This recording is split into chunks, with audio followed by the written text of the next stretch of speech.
संगीत के आनंद ले ली है बगल से पप्पू जी से बगल से पप्पू जी से अच्छा लागल हो आशा न बल्कि विश्वास बा के रगो लोग के मिला जुला के ठीके लागल हो। हाँ गाना बजाना ये तरह होए के चाहे गाना बजाना ये तरह होए के चाहे कि हमने के जो न बोला तनी कम से कम लोग के सुनाओ हाँ बुझाओ बड़ी आनंद एकरा में आवेला। देखिए कोनो सीटी आता भैया ये लग तना टाइट को रखी हो सावरी यार रे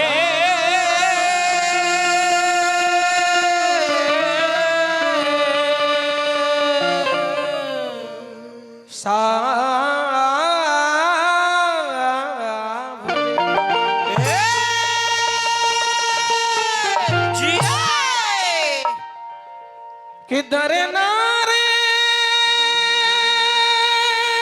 नारे रे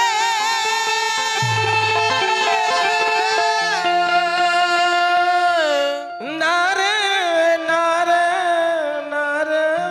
नारे दा दा दा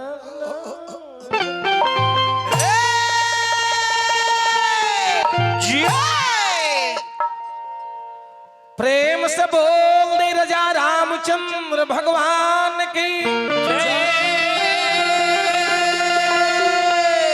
खूब प्रेम से बोल दी भैया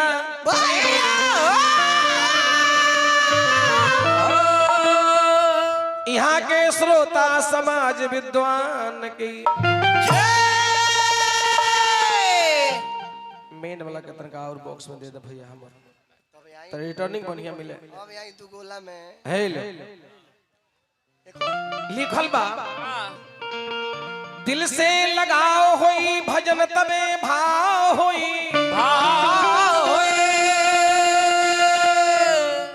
इना के मन बा पूजा पर ध्यान बा भूजा पर तब तो बेकार बा दिल से लगाओ होई भजन तबे भाव होई छल से छहतरो न पैब भगवान के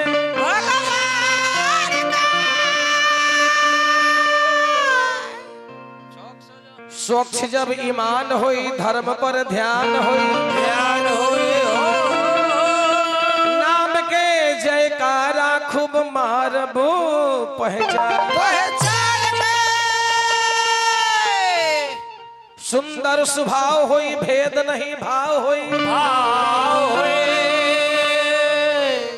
यदि तू जन्म अपन मालिक के जान के तो स्वर्ग में मिली जगह सबसे पहले तोहरा कहले जुगुल बाबा होई बतिया वेद पुराण से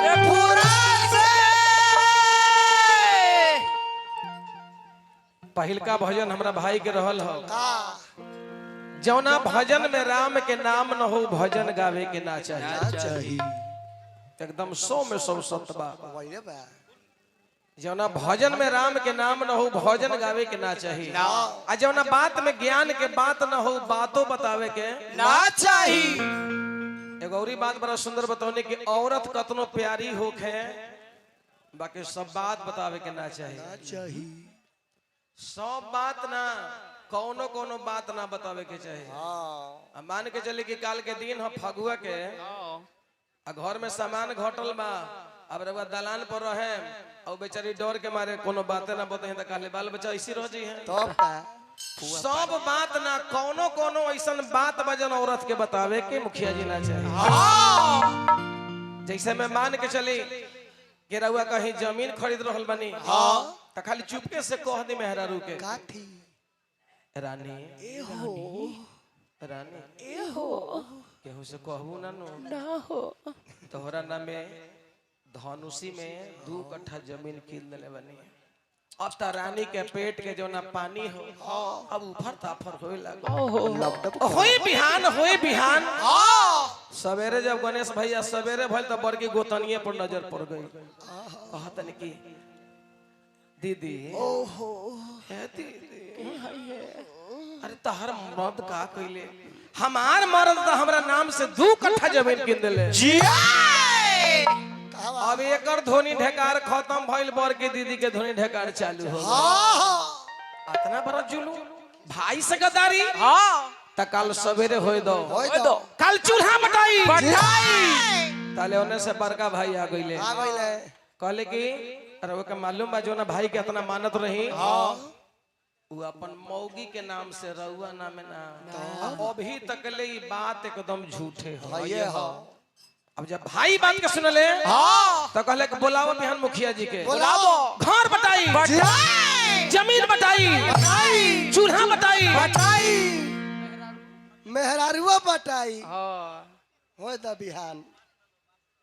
औरत के काहे ना पेट में बात पूछेला काहे अभी तक झूठ हो भाई हम बताओने कि धर्मराज के इशराफ हो धर्मराज से महतारी कुंती छिपा ले रहनी बात के जब पूछने की बेटा धर्मराज ही बताओ कि सब भाई के पिंडदान हो गई यदि 100 भाई के पिंडदान कर दिल हर एगो भाई अभियो बचल बा जन तहर सहोदर भाई अपन हो ओकर नाम हो कर्ण अभियो से जाके बेटा ओकर नाम में पिंडदान कर दो कहल कि कर्ण हमर सहोदर भाई नाम आई ऐसा हो न सकेला कहले कि बबुआ बात हमार मानव कुमारी अवस्था में भगवान सूर्य के अंश से कृपा से वो बबुआ के हमार जन्म भइल है आज तक ले तोरा से हम बात के छिपा के रखनी तब वह समय धर्मराज कहले कि जा रे माई हम दूसर गांव में जाकर भीख मांग लेती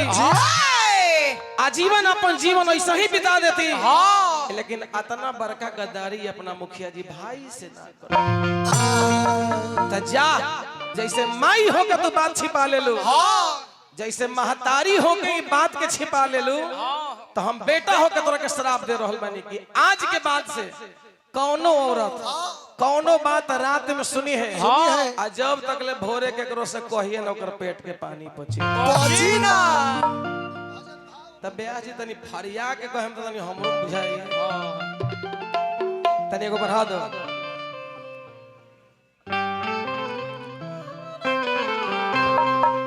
खड़ा हो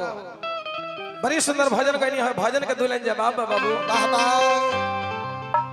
कि माई बाप के गजन आ रोजे करेला तब काहे के भजन करेला कलयुग में आई हमरा प्रभात रंजन जी इंडियन आर्मी प्रभात रंजन जी हमारा इंडियन आर्मी के तरफ से बहुत रुपया पुरस्कार में 100 रुपया पद प्रतिष्ठा बनल है मालिक बनौले रही हैं। अगर आपके सेवा से आपके माता पिताजी प्रसन्न हैं अगर खुश हैं तो दुनिया के कोई देवी देवता के पास पप्पू जी हमने के जाए तब वही से वरदाने मिली आई भजन में बाबुआ कमाई बाप के गजन करेला तब काहे के भजन करेला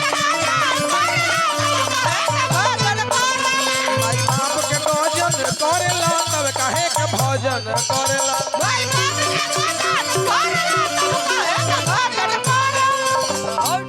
माई बाप के गजन अरे रोज करेला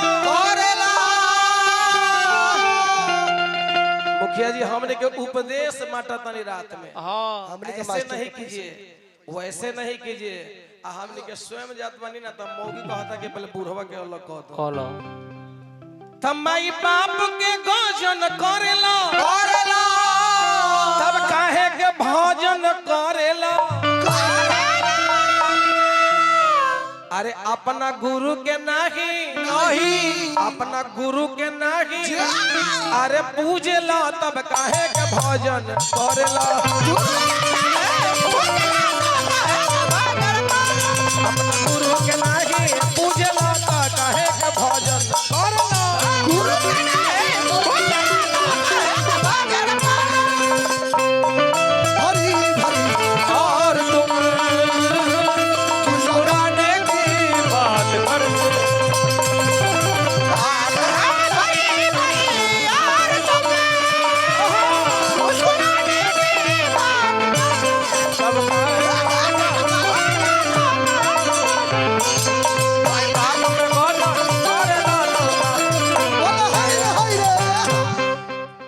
लोग चाची हम आग्रह करें कि अपना सास ससुर परिवार के हाँ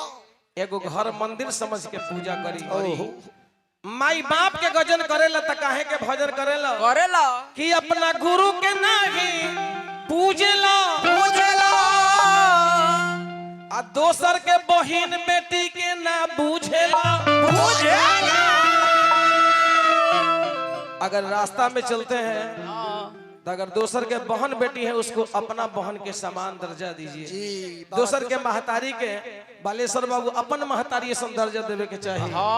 कि अपना गुरु के नाही पूजेला आ दोसर के बहिन बेटी के ना बूझेला।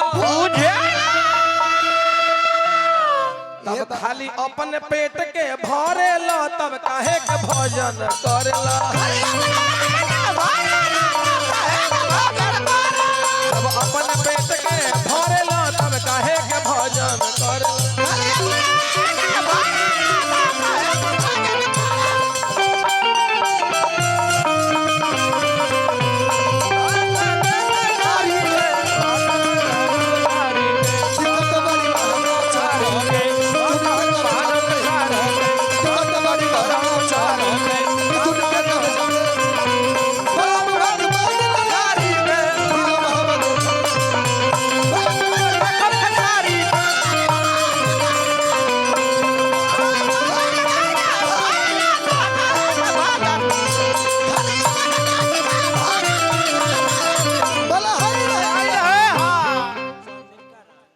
हमारा माननीय श्री चंद्रिका राम जी बहुत बहुत रुपया भेजनी है। अभिनंदन करें वंदन करें भोलेदानी बनौले रहस। बच्चे बयान तो बच्चे मिलवे करी।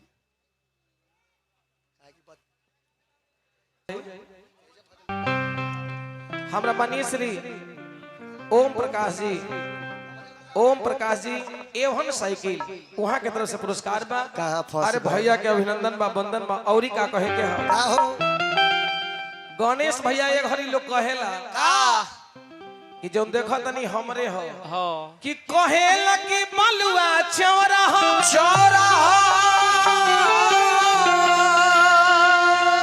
कहतन कि 20 बीघा के मालिक बनी। मुखिया जी लोग घड़ी कहेला कि हम 20 बीघा के मालिक हैं। कि कहेला कि बलुआ चौरा आ दुआरा पर कुकुर के नाम मिले कंवरा हो। पप्पू भाई दुआर पर कुत्ता उपास से सुतता बताई तो कहता नहीं कि हम ये हैं हम वो हैं हम आप कुछ नहीं है। आप जीरो पर आउट हैं। सुन ना कुछ लेके आए हैं ना कुछ लेके जाएंगे। सुनिए बाबा इस संसार में भेजे हैं वो तो आए हैं हम बुला लेंगे वो तो चले जाएंगे हम यहाँ रहे के केकरा बा। भाई साहब कहने की बड़ा समय बदल गया जमाना बदल गया। नहीं नहीं नहीं न समय बदलल बा न जमाना बदलल बा। उहे सूरज हो उहे चांद हो उहे धरती हो उहे आसमान हो। बदल का गइल बा पप्पू भाई हमर और ईमान बदल गया। ईमान बदल गया है। पहने के व्यवस्था जो देखत नहीं बारात में रहुआ जाए जे सबसे दब खाना है बलेश्वर भाइयों का नाम है बारा खाना। अब एक घड़ी तो देखा तनी बूफर सिस्टम के जोगा बूफर ओकरा बॉक्स सिस्टम लोग कहेला ऊ काहे आ लोगों में पहुंच जाई। इन नया मॉडल के बात बताओ तो पहुंच जाई लोग थारी उठाई सिस्टम से आवे के होई। दुगो पूरी दीजिए ना मुखिया जी ये लीजिए। बड़ा सारा मुखिया आवेला तनी पुलाव दीजिए ना। अरे रुकिया महाराज अभी लाने गए हैं। अब पुलाव वाला काउंटर पे खाना बानी पुलाव लावे गइल बा। पुलाव आई तब ना पुलाव मिली। पानियो नहीं घिचम ओ घड़ी हमनी के टुकुर थारी ले लेता कतनी। ओ घड़ी कैसन बुझाला मुखिया जी कैसन बाबा हरिहर नाथ मंदिर पर के कोनो खानदानी भीख मांगता। एकरा के हमनी के नया मॉडल कहतनी कि कहेला कि बलुआ चौरा आ दुआरा पर कुत्ता के ना मिले कंवरा हो।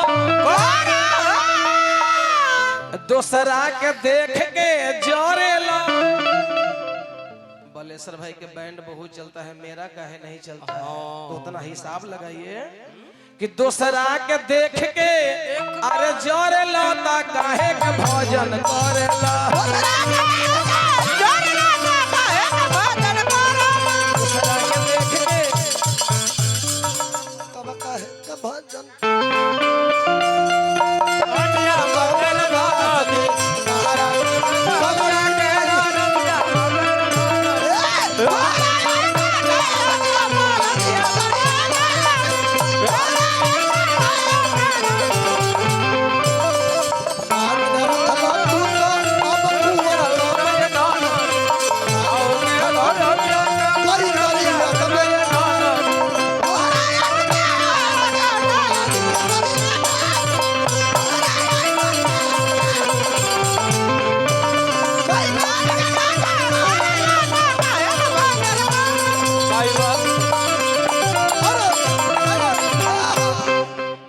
तहर गुण करनी से लोग घिनात मरे घिना गइले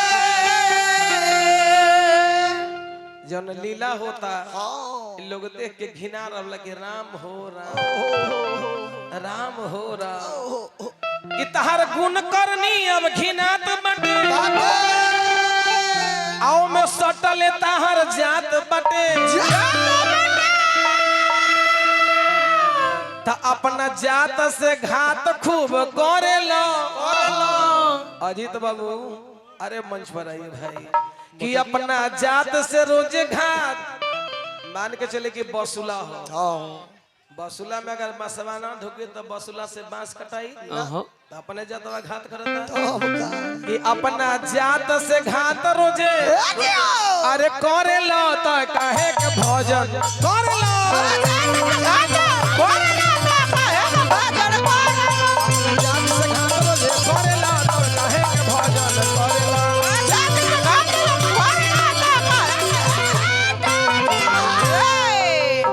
अब हमने के कथा पर ध्यान देवे के लेकिन हमार बिहार हो राजा ये बिहार हो सब पर भारी हमारे एगो बिहारी श्री राम प्रवेश राम जी एक आवन निवेदन हम भैया के अभिनंदन वंदन करें पप्पू भाई एक बार अपन बिहार के एगो भाई बिहारी है तो गमछा ले ले आ फ्लाइट पर चढ़ गए हवाई जहाज पर हवाई जहाज पर चढ़ गए संजोग से उहे जहाजवा पर हाँ 3 जगह के औरी आदमी चढ़ल रहे एगो चीन के एगो जापान के आ एगो अमेरिका के तो बिहारी भाई तो अपन परिचय दिए देवेला ना जी बिहारी भाई कहले भाई साहब आप लोग कहाँ से हैं कि हम तो अमेरिका से हैं आप कहाँ से हैं तो जापान से हैं आप कहाँ से हैं तो चीन से दारू मिलेगा जरूर जरूर झमरुआ फिर हमारे श्री